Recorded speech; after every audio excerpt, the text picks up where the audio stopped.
Good evening friends, welcome to trading Bazaar. Quarter earnings के एक और वीडियो में आपका स्वागत है। जैसा कि आज 17 ऑफ अक्टूबर है, जी हाँ 17 ऑफ अक्टूबर है, और बैंकों के बैंक जो हमारे दिग्गज बैंक है HDFC के नंबर जो हैं आ चुके हैं। जी हाँ, नंबर्स आ चुके हैं और नंबर जो हैं अपने आप में ज़बरदस्त है।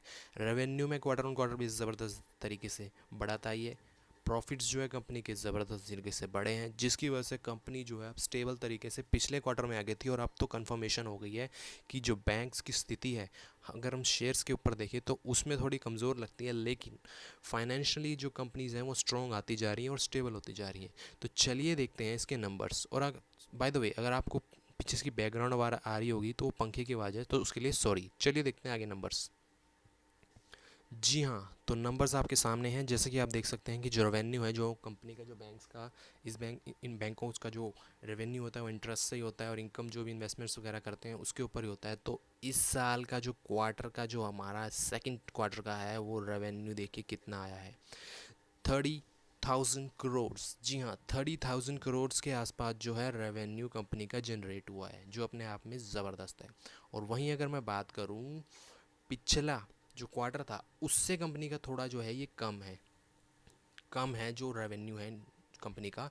लेकिन अगर हम पिछले साल की बात करूं तो उससे तो ज़बरदस्त तरीके से एक बूम आया है जी। और वहीं मैं बात करूं, जो कंपनी के जो जो सपोर्ट करते हैं वो, जैसे कि interest, discount on advance and bills, income on investment, interest on balances with reserve bank of, ये तो उन सारा मिलाकर जो कंपनी का जो टोटल अदर इनकम्स वगैरह सब मिलाकर कंपनी का जो टोटल इनकम आई है वो ज़बरदस्त तरीके से बढ़ती हुई दिख रही है। आप देख सकते हैं 36,000 करोड़ की इस बार की आई है, लास्ट क्वार्टर की 34,000 करोड़ के आसपास, और उससे जो हमारा लास्ट ईयर था सितंबर का, उसमें तो 33,000 ही करोड़ रह गया। तो इसका मतलब रेवेन्यू में तो एक ज़बरदस्त जंप आया है। और वहीं मैं बात करूँ उसके एक्सपेंडिचर्स की, तो कंपनी के एक्सपेंडिचर्स भी बढ़े हैं, और पिछले साल से बराबर ही हैं, आसपास ही हैं, लेकिन पिछले साल से भी कंपनी के एक्सपेंडिचर हैं आप बढ़े हैं, वो देख सकते हैं आप।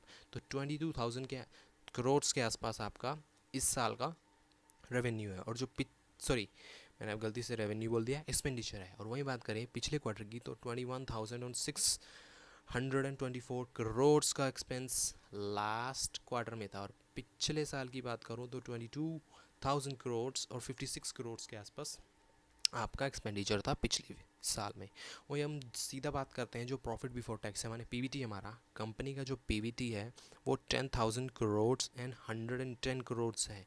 10,100 करोड़, एंड पिछले साल का जो था वो सिर्फ 8,997 करोड़ ही रह गया था। और आपका जो फर्स्ट क्वार्टर था उसमें भी ज़बरदस्त तरीके से बाउंस कंपनी ने प्रॉफिट में दिखाया है। जैसे कि मैंने आपको बताया, रेवेन्यू बढ़ा कंपनी का, तो रेवेन्यू के साथ एक्सपेंडिचर्स भी जो है वो बढ़े, लेकिन कंपनी के जो मार्जिन था उसके बढ़ने की वजह से 10,000 करोड़ के आसपास हमारा प्रॉफिट बिफोर टैक्स आया। अब सीधा बात करते हैं कि कंपनी के पास कितना आया और कितना झोली में रहा, क्योंकि इसके बाद टैक्स वैक्स कट के जो भी होगा वो हिसाब है। तो प्रॉफिट, जो नेट प्रॉफिट कंपनी का आया है, वो आप यहाँ पे देख सकते हैं।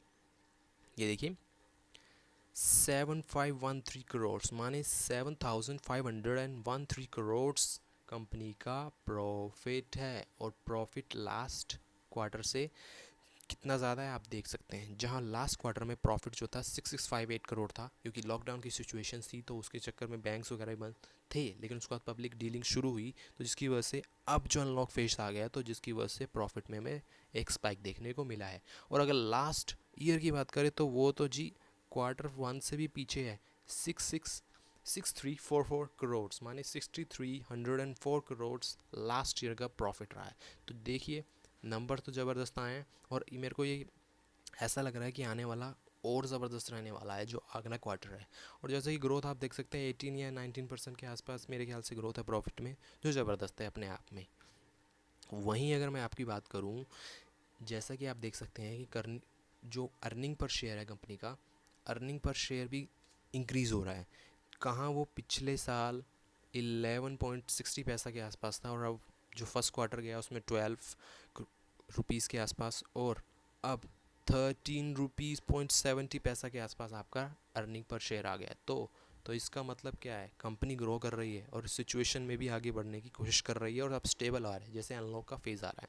वही बात करें कंपनी का जो एनपी है, एनपी रेशोज़ हैं, उसकी बात कर लेते हैं। जो एनपी जो उनका होता है, एनपीए ग्रोथ जो है वो आपका इंक्रीज़ हुआ है, जो उसकी जो एडवांस ग्रोथ है वो आप ये देख सकते हैं, वो थोड़ा पिछले साल के हिसाब से हमारा जो फर्स्ट क्वार्टर गया है उसके हिसाब से कम हुआ है, और अब तो 1.08%, जी हाँ 1.80% है, और जो अपने आप में एक ज़बरदस्त है एनपीए कंपनी का।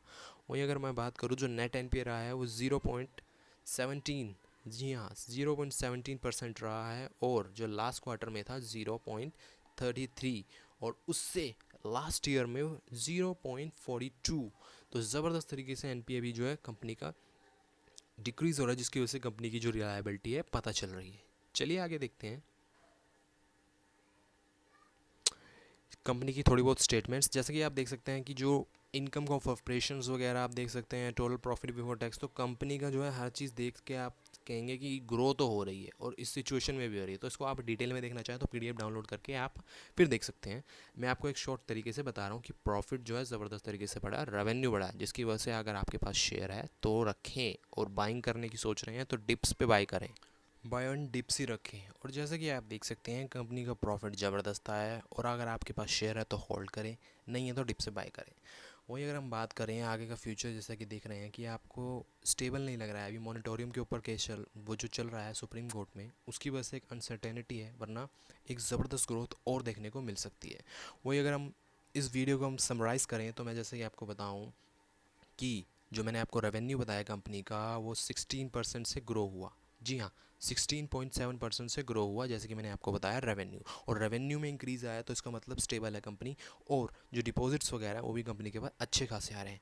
वहीं अगर मैं बात करूँ आपका जो इन लास्ट क्वार्टर गया है, तो driven the asset growth of the 20.5% asset growth हुई है, और कोर जो नेट मार्जिन इंटरेस्ट जो मार्जिन का प्रॉफिट जो होता है क्वार्टर कंपनी का वो 4.1% से बढ़ा है। और वहीं अगर हम बात करें the banks continue to focus on deposit help to maintains the health and liquidity of the coverage ratio at 153, माने 153%। अब रेगुलेटरी के हिसाब से कंपनी का जो डिपॉजिट्स है वो भी इंक्रीज़ हुआ है। और अगर हम उसी के हिसाब से अगर बात करें कंपनी की जो पेंडेमिक के अंदर ये सिचुएशन क्रिएट हुई है जिसकी वजह से इफ़ेक्ट तो पड़ा है, लेकिन अब धीरे धीरे रिकवरी आ रही है। वहीं मैं बात करूँ जो डिपॉजिट्स है कंपनी के वो भी अच्छे खासे बढ़ चुके हैं, और जो लास्ट अभी गया है क्वार्टर उसमें आप देख सकते हैं कि टोटल डिपॉजिट ने टू 1,22,000, ओ सॉरी मैंने आपको गलत बता दिया, ये मिलियन में है, सॉरी। तो ये आपका मेरा 12,29,310 करोड़, जी हाँ जो डिपॉजिट्स आया कंपनी को वो ये है, और वो इंक्रीज़ हुआ है पिछले साल से 20% से, जी हाँ। और CASA deposits grew by 27% with the saving account, तो ज़बरदस्त नंबर है। और वहीं करंट अकाउंट की अगर हम बात करें तो करंट अकाउंट में जो आप देख सकते हैं वो 1,63,019 करोड़ से रहा है। और वहीं डिपॉजिट्स अगर हम सेविंग की बात करें, ये देखिए सेविंग के ये रहे नंबर, तो सेविंग की अगर मैं बात करूं तो 3 लाख के आसपास कुछ डिपॉजिट्स हैं, जिसकी वजह से कंपनी में एक ज़बरदस्त ग्रोथ देखने को मिली है, जिसकी वजह से पता चलता है कंपनी को पर ट्रस्ट है लोगों को, तभी वो डिपॉजिट्स कर रहे हैं। तो चलिए दोस्तों, नंबर्स तो ज़बरदस्त आए हैं और इसका फ्यूचर भी ज़बरदस्त लग रहा है, और जैसा कि मोनेटोरियम का लफड़ा है ये अगर ठीक हो जाए तो बैंक्स भी भागेंगे। तो चलिए दोस्तों, मिलते हैं अगली वीडियो में। अगर वीडियो अच्छी लगी तो लाइक करें, सब्सक्राइब करें चैनल को। Let's trail money.